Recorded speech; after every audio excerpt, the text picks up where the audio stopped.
Okay, just a real quick review. As I said, I want us to do the one problem, and then we'll go right into exchange rates. It's a little bit more of history as it relates to the gold standard or goldsmithing, and how we evaluate our money system at this point. But just as a review, what we did yesterday in regards to exchange, and I just have 21 up because I'll be starting there in just a minute. But I want us to review a little bit as it relates to international trade. So can we go ahead and, all right, so what is the gain? Is that what you're asking? What's the final answer? Right? Yeah, Okay. 2. Right. We got 2 tons of chemicals for the United States and 2 tons of apparel for China. That's the final answer.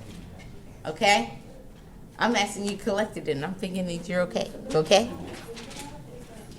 We all ready? All right. Okay. So I think we're recording, we're up and moving. All right, so I'm going to give you some notes. A lot of this is a little bit of the history. Remember we did the dollar and how kind of historical information we have on our dollar and our currency. Chapter 21 looks at how we've kind of moved from one way of looking at exchange and how we calculate exchange. So what we need to understand in regards to international trade overall, what does that mean? There is areas where we're looking at actual goods and services. Then there's another area where I'm looking at money going in and out of the country. Okay? So before you write, let's just take a brief segue. Now, we're getting ready to go into the summer months. How many of you been to Disney World? Okay. Now, you know, us as Americans, you don't really want to go too much in the summer because it's like jam-packed unless you want to pay the extra money and get the fast pass and all that kind of thing, right? So, but others don't know that. Others around the world. Disney is worldwide. In my marketing class, I go over the power of Disney, and Disney literally touches your life just about every day. And the products and services that we use in the TV stations and all kinds of things. So if you watch ESPN 1 and 2, you're watching Disney. If you watch the Hallmark Channel, if you watch ABC Family, ABC is Disney. If you A&E, History Channel, I mean, it goes on and on. The product width of Disney touches your lives almost every day. So when it comes to folks from other parts of the world coming to Disney to vacation, what they're doing is they're bringing money into our economy. And that's not a balance of payments, of trade, it is a balance of payment. So when we think of international trade, a lot of times we think of just point 1 in the bullet, and that's goods and services, imports and exports, actual goods that are going to a dock, being put on a ship and taken over to another part of the world. And that's true, but there's other things that are involved in international trade. As I said, in regards to the finances, how much money is going in and out of your country. Now, what that also puts into place is the exchange rate. What is the purchasing power of your currency in other parts of the world?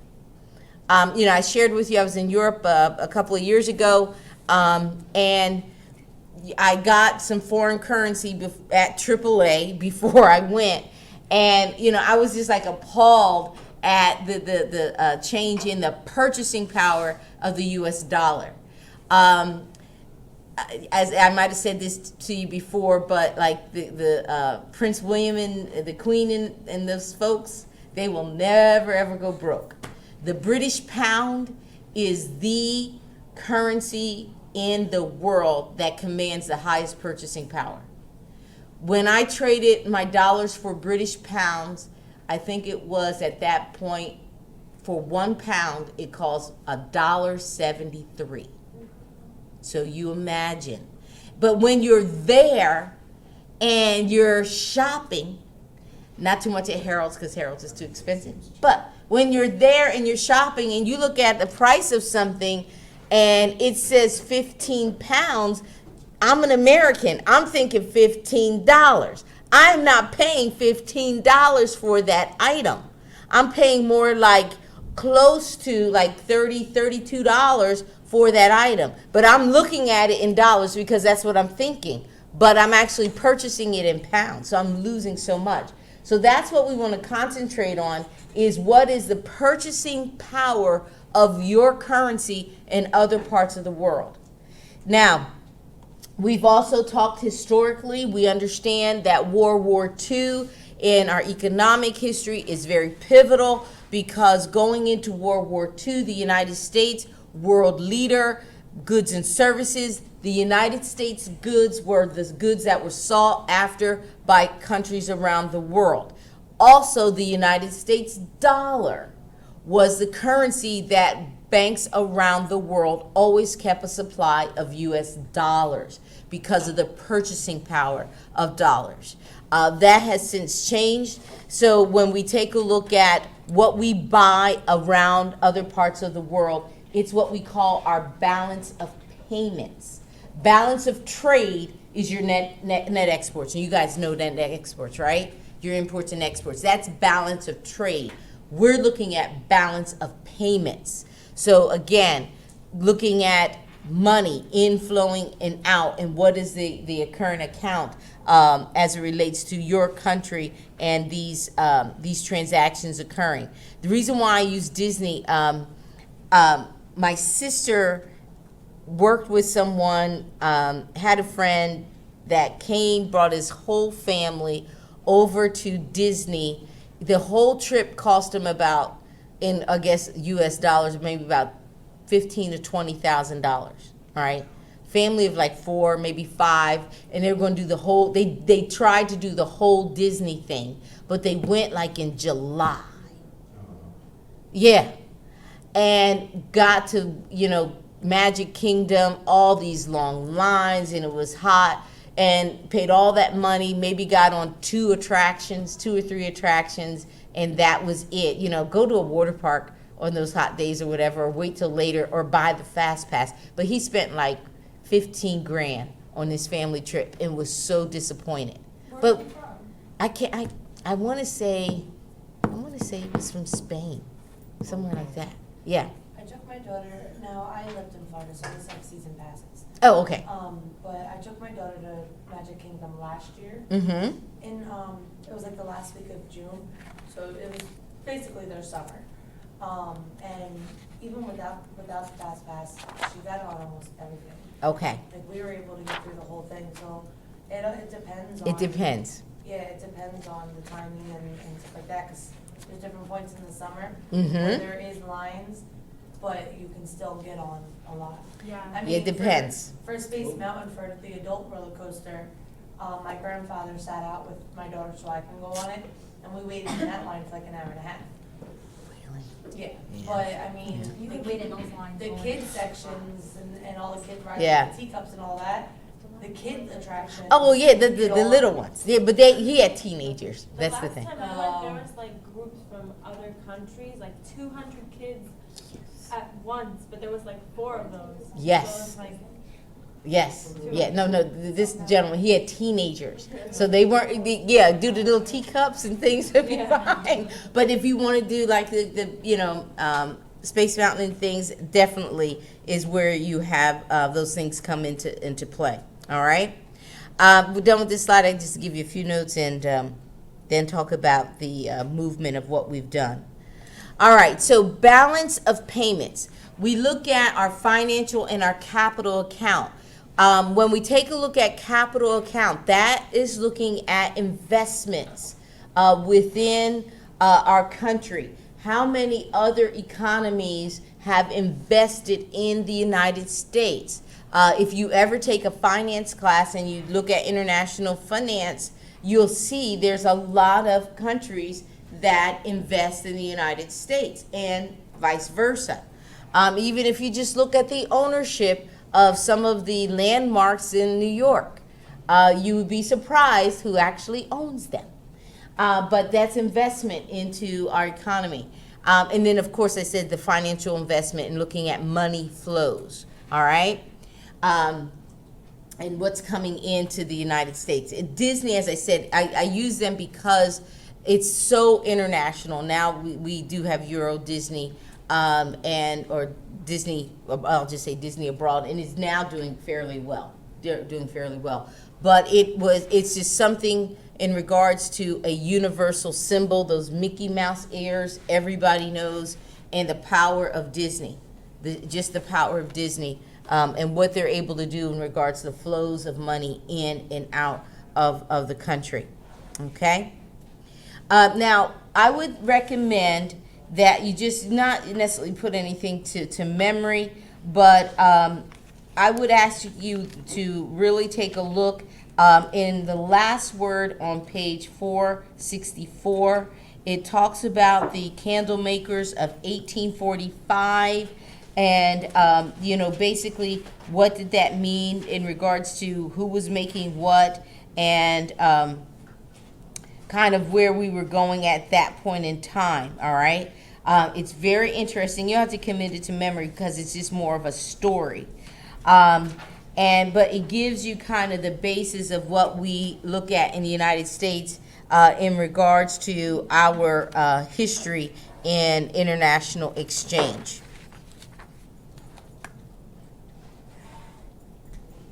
Okay, so can I move on here? All right, so when we look at our official reserves, we do look at foreign currencies. We look at the IMF is the International Monetary Fund, and I had that up on the board on Monday, and stocks and gold. Now, there was a point in our history where we had, ounces of gold for every dollar printed. We were a gold-backed economy in regards to finances. And it wasn't until we really saw the movement of international trade and global competition that we understood that we had to move away from that, all right? So we literally had a gold standard, that whole Go West, young man, and reserves of gold, all right, from 1874, I think 74 or 47, 79 to 1934. We were literally under a gold standard. Now, if we look at our timeline, what happened in 1929, 1930? We had the crash, right?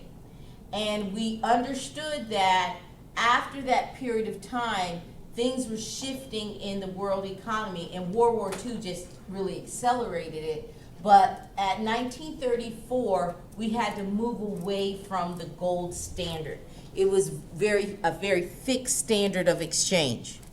And we couldn't have the agility that we needed to really move forward in international exchange. Okay?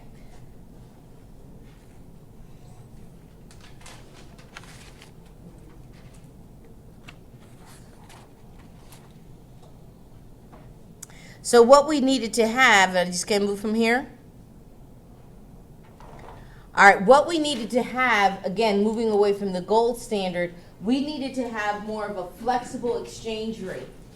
And the flexible exchange rate is where I could go abroad, I could buy things, I can move capital, I can do a different financial transactions where I'm not stuck to this gold standard.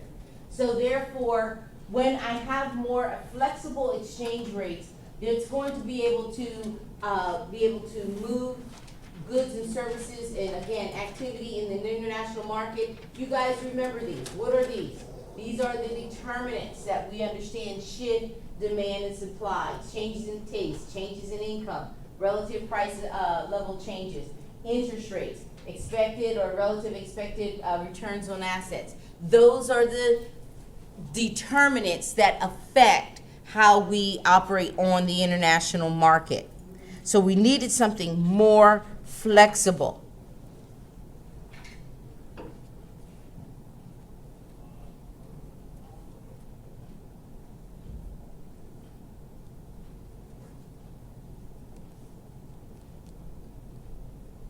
All right, so gold standard, just not cutting it.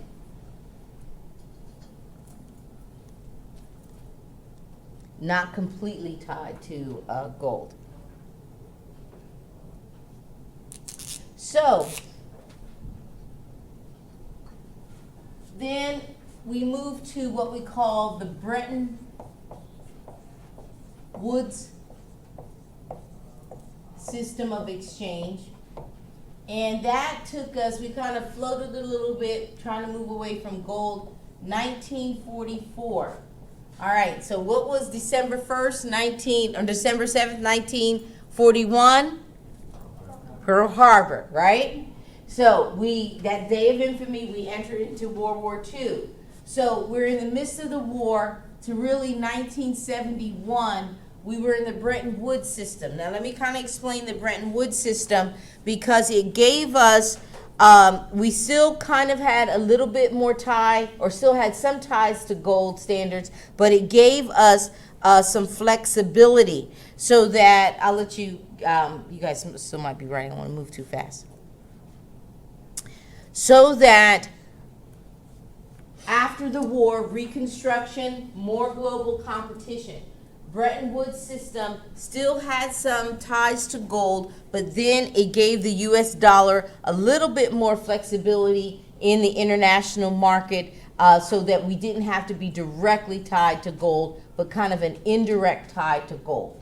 That's Bretton Woods. It took us from the midst of World War II till the 1970s. Now, when did I tell you the oil crisis was? What year? 74.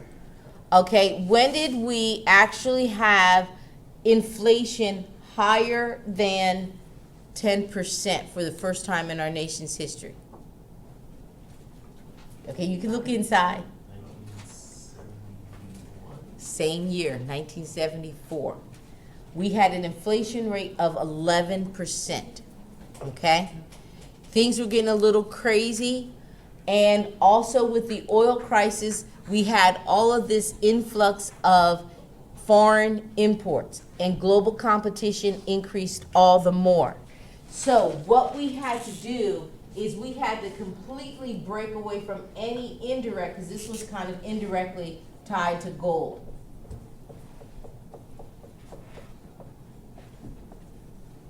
Okay? So in 1971, to what we use now is what we call a managed float system. Okay? We had all this influx of international trade or international goods coming in, and we had to be able to respond to what was happening abroad and what we could do in order to be flexible. So the managed float system, so we are now completely away from gold, all right? And it really is dependent upon what the international exchange market says about the US dollar.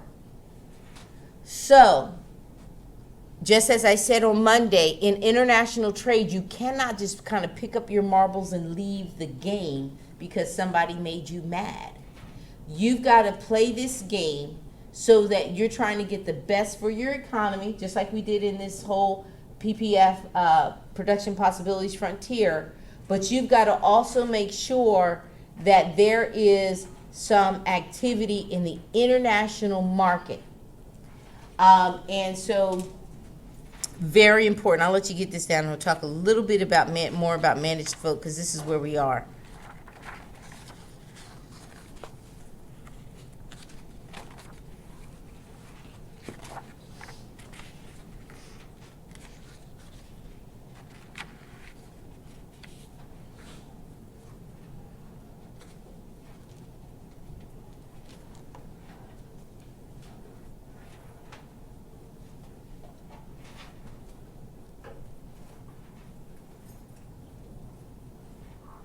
Okay? So, need to talk about some pivotal dates with the managed float system, and then also what happened with some folks. This is not finance, but just to let you know, other economies buy our currency and have, as I said, a supply of U.S. dollars in their central banks. So we need to talk about what was called the G7, now then G8, and now it's like G20 something. All right. This is 1987. In 1987, we had some countries come together. Let me list them for you. The United States, Germany, Japan,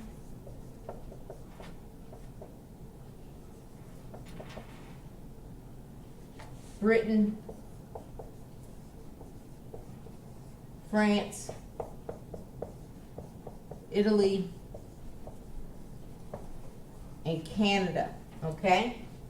What they did is they actually decided to stabilize the value of the dollar.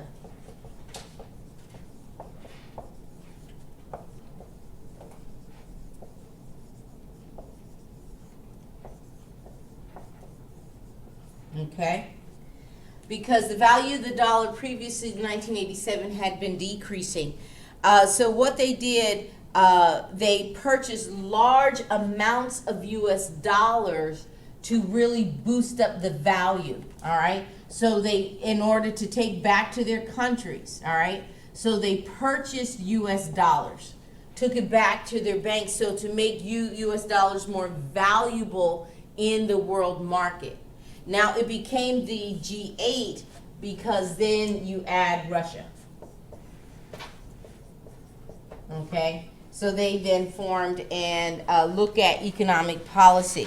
So what managed float system does is a couple of things in regards to the support of managed float under that fourth bullet, 2 points you want to put. All right, managed float in support of that, trade expands, all right, because now I'm not tied to a fixed system, and you know, I'm not tied to a gold system, so trade basically expands, and I have given my economy flexible rates of exchange, not tied to gold, all right, so I can make adjustments, all right, I can make adjustments in the midst of really some turbulent activity that might be happening in foreign markets. So I can increase the amount, decrease the amount within international trade. Understanding that it's happening it's what we do, it's what other countries do to make their economy and their purchasing power abroad stronger. Some of the areas of concern with managed float, basically there's a lot of what we consider volatility. So there's always fluctuations that we have to be mindful with. I won't bring up today, but in other classes, a little higher finance classes, you're going to look at the dollar index. You're going to see what the dollar comes out in today, look what it looks like. I have a financial feed in my in room 125, which is where I do sometimes the investment class and other classes.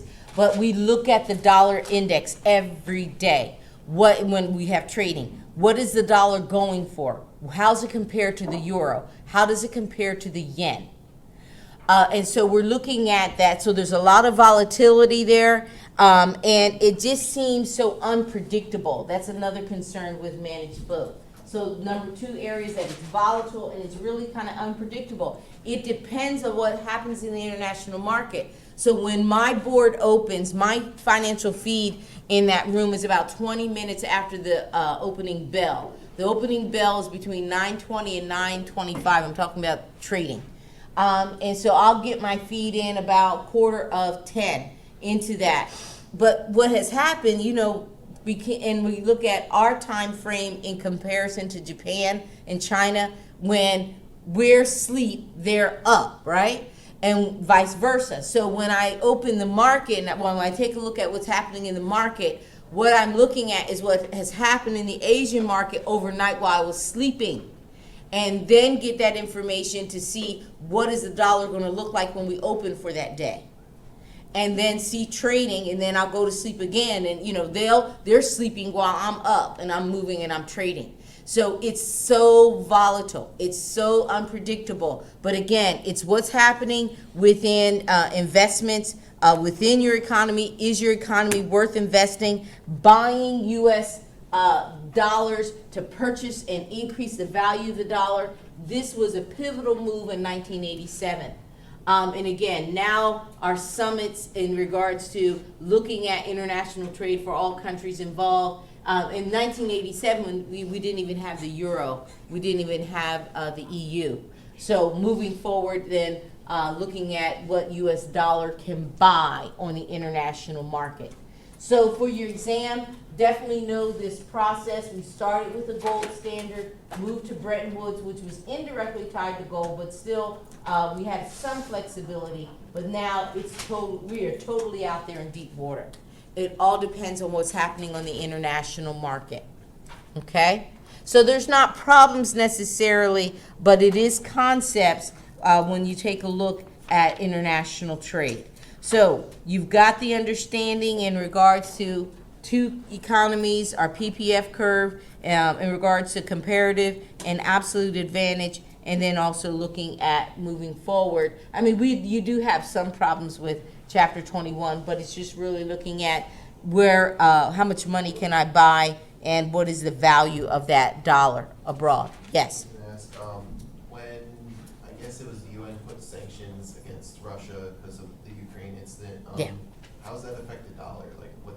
Because we're pretty much saying we're not going to trade with you. Yeah. Isn't that just negative for us? For not And trading it can be. Again, you have to walk a really thin line. Like I said, you can't just pick up your marbles and leave. But in essence, that's what the U.S. did. So if I'm going to, well, just even like the agreement with Iran. So, understanding that depending upon what you're doing in other areas of your economy is going to affect whether or not people are going to exchange with you. And those sanctions that we put on definitely affected it.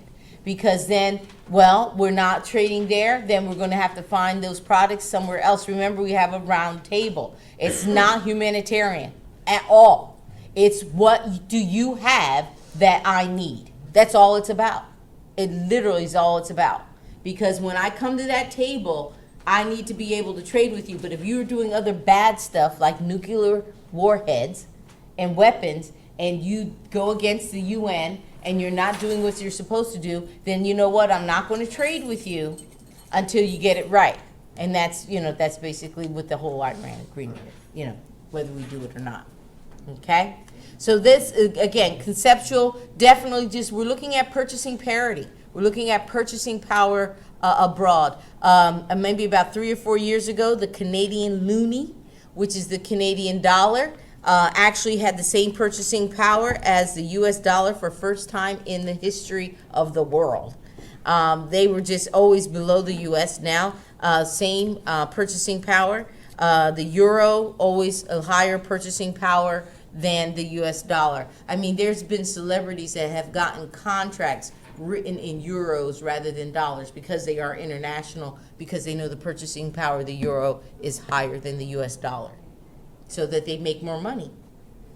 They make more money. Okay? All right, so that's what we have for Chapter 21. Yes.